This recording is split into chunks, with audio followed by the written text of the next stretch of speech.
I'm about to go off like a weapon. Fuel to the top, got a filled up engine. In my thoughts, obsession. I will not stop, no, I'm never second guessing.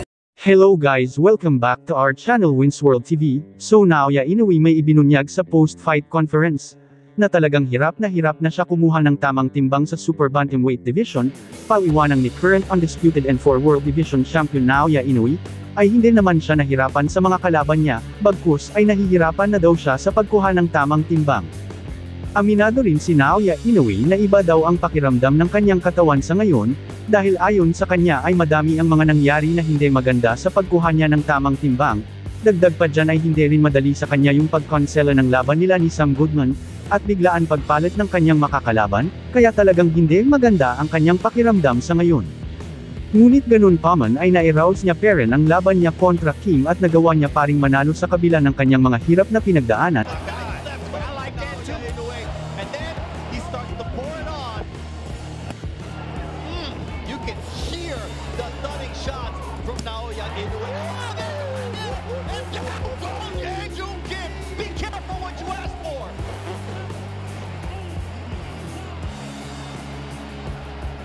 Gosh, no one was on the a knockout was on the menu tonight.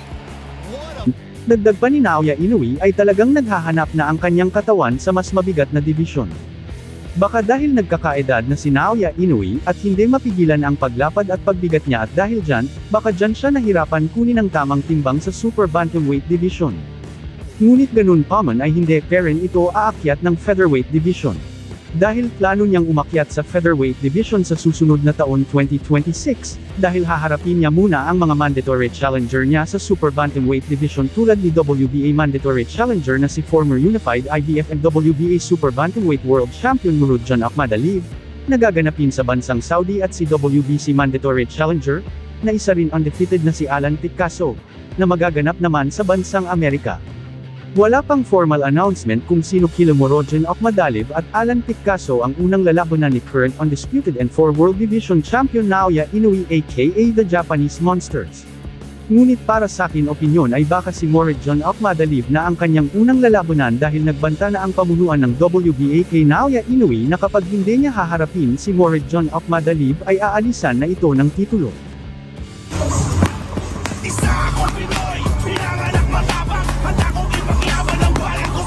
Dagdag pa sa ating mga balita. So boxing update tayo guys sa nilulutong laban ni former 3 World Division Champion Cuadro Alas Angas ng Pinas John Riel Casimero. Part 2, kung inyo mapapanood ang live ng Pinoy Sakalam YouTubers or PSYT. Napag-usapan dito ang laban na paparating ni Cuadro Alas John Riel Casimero at sinagot din ng Team Casimero ang mga tanong sa kanila tungkol sa laban ni Tata. Ayon kay PSYT pabiro niya itong tinanong si Jason Casimero kung ban ito sa Japan. Ayon kay Jason bakit sila baban sila yung naghatid ng pera doon. Sa Japan, hindi ka naman. Sa Japan pa, bakit tayo baban tayo yung naghatid ng pera doon? Patay ka. May laman yun, Kuya Lods. May laman yung sinabi mo na yan. Dagdag pa ni Jason Casimero ay naban daw itong si Tata ng 1 year sa Japan tulad ng mga sinasabi ng mga haters ni Cuadro Alas John Riel Casimero, ngunit magkakaroon daw ito ng laban sa Japan kung saan siya naban tulad ng nagpapakalat na mga haters ni Casimero. Kaya in short guys, kung i-analyze natin ang sinabi ni Jason Casimero na ban si John Riel Casimero ng 1 year sa Japan pero may laban ngayong year sa Japan, so ibig sabihin hindi naman naban si Casimero sa Japan. At kung totoo ang sinasabi ng mga haters ni John Riel Casimero na ban ito sa Japan ng 1 year bakit 5 months pa lang ang lilipas ay may laban muli ito sa bansang Japan ayon kay Jason Casimero. Hindi ban sa Great Britain. Naban si Tata sa Japan ng 1 year. Pero magkaroon si Tata ng laban sa Japan ngayong year. Ayun. Ayun, kasi mawawala yung ban ngayong year. Laban siya last year. Ayun, sabihin natin yung pizza bro, pwede sabihin natin hindi? Hindi kasi malayo pa Why should Ha? Hindi, malayo pa. Huwag mo natin sabihin yung pizza kasi isang taon pa Bakit malayo bro? Limang buwan na lang. Inasahan niyo masyado sa taon. Lang yan kayo. Isang taon. Di ba isang taon pa? Bro, bakit mo sinabing isang taon pa eh? Di ba 5 buwan na lang magkaroon na ng laban ulit?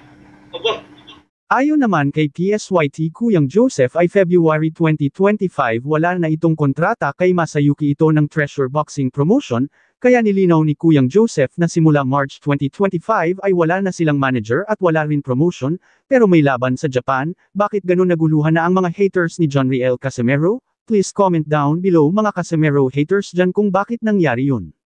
May manager pala kami. So, libre na kayo. Wala na, sa February, sa March 1, kayo ay walang promotion at wala ring manager. Brian Pero- Soco from Palumpon Lake. Hello. Sabi niyo walang laban sa Japan. Pero ang laban sa Japan, ba't may ganun?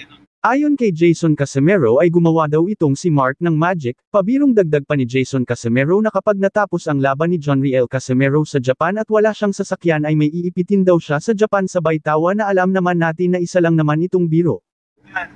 Sabi niyo walang laban sa Japan. Pero ang laban sa Japan, ba't may ganun? Ewan ko kay Mark. Yan yan. Bandulce, shoutout sa'yo. Bandulce. Magawa ng magic si Mark eh. Why should Waku! Magic eh, Waku! we live without you? Pero suspended sa Japan. Aba, Pero pagkatapos ng laban, pag wala akong sasakyan, ay iipitin ko talaga yung isa dyan sa Japan. Tinanong din itong si Jason Casimero kung ilang percent na ang kanyang makukuha sa laban ng kanyang kapatid na si John Riel Casimero. Ayon sa kanya ang dating 10% ay magiging 15% na daw ang kanyang makukuha, at ngayong laban lang naman na ito ang 15% dahil iba na daw ang galawan ngayon ikanya. Dagdag pa ni Jason Casimero na wala silang promoter pero may laban, yan daw ang isipin nyo, dahil pinapakalat ng Casimero haters na wala daw itong promoter si John Riel Casimero. ilang ano ka na ngayon? Ilang porsyento ka na ngayon? 12%. Well, 12% na raw yung ano mo. Ha? Nagiging 12% na raw yung ano mo. Ano natin yan, palataas natin yung sweldo ni Twelodge. Gawin natin 15%. Gusto mo 20% pa eh. Kalaban eh, kung ano alas, 15% tayo. Ayan. O, see? Hindi natin present, gagawin natin 15% kasi Nako. Kaya, bukan 12 hindi na. Magaling din yung Magic Swelo. Ayan ha. Nagdakatupot doon ah. Demanding ka rin pala sa percentage ha. Mag-global news ka na. ngayong malalapit na laban ng 15 lang tayo, yun lang. Yung iba pa 2%, 1%. Ang increase, ikaw, ang pag-increase ka, 5% ang increase ha. Oo, kasi ibang galawan ngayon eh. Kaya sinagot ni Jason Casimero na walang promoter pero may laban, yan ang isipin nyo habang nagbabawas kayo sa CR at kung maniniwala kayo sa mga haters ni John Riel Casimero ay isa kayong walang alam kundi ang manera lang, dahil kung iisipin mo ay talagang meron silang paparating na laban panigurado ay meron na yang promoter.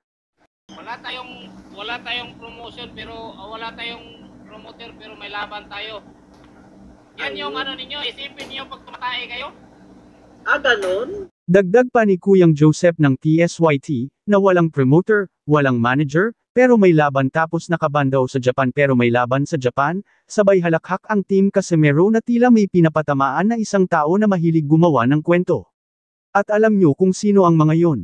Ah, ganun? Oo. Walang promoter, walang manager, pero may laban. Bate ka. Tapos nakaban sa Japan, pero ang laban sa Japan, parang magulo. Ba't? Pero bad sa Japan.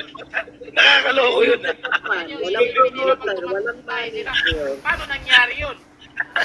Paano nangyari yun? Journey high.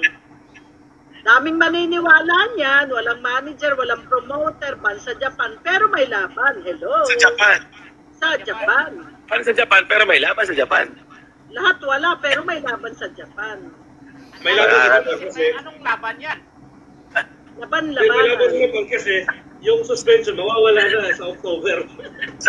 Sabi niyo, kasi meron pa ako mamaya. Laban, Jason, kasi meron lang yan ha. Ang niluluto na makalaban niya ay isang hapon at magaganap din mismo sa bansang Japan. Ayon sa live ni Kuya Lods, marami ng promoter ang lumapit sa kanila para i-promote ang laban ni Cuadro Alas Angas ng Pinas John Riel Casimero. Kuya, hindi ba nila nalaman kuya na marami nang lumapit sa amin ng mga promoter? Hindi ka naman lumapit kay Chabit. Isa na nga rito ay si Chavette Singson na gusto mag-promote ng laban ni Cuadro Alas Angas ng Pinas John Riel Casimero. Yun pa, alam nila yan na, di ba, tumawag si Chabit, nagpunta kami kay Chabit. Marami ng promoter, mga boss, na lumapit sa amin para i-promote. Dagdag pa ni Jason Casimero, kapatid ni John Riel Casimero. Patungkol naman kay Masayuki ito, dahil expired na ang kontrata ni John Riel Casimero ay pwede rin naman daw elapit kay Masayuki ito, dahil may komunikasyon na sila sa isa't isa. Wala naman direktang sinabi si Kuya Lods kung talagang si Masayuki ito ang kanilang promoter, ngunit kung ang sinasabi ni Kuya Lods na laban ay magaganap sa bansang Japan ay tiyak na si Masayuki ito na naman ang kanilang magiging promoter sa darating na laban ni John Riel Casimero ngayong Mayo taon kasalukuyan. At kung si Ito naman sinasabi niyo walang promoter, yung expire na yung namin kay Ito, madali lang ilapit yan kasi may na kami Kumbaga may communication na Madali lang yan.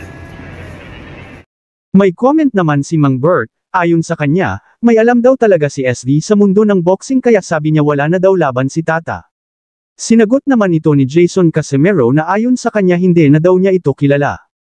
At hindi na daw nila ito pinapansin, dagdag pa ni Jason Casimero na gumagawa lang daw itong si SD ng istorya tulad ng nag-away-away at nagkakagulo na ang Team Casimero.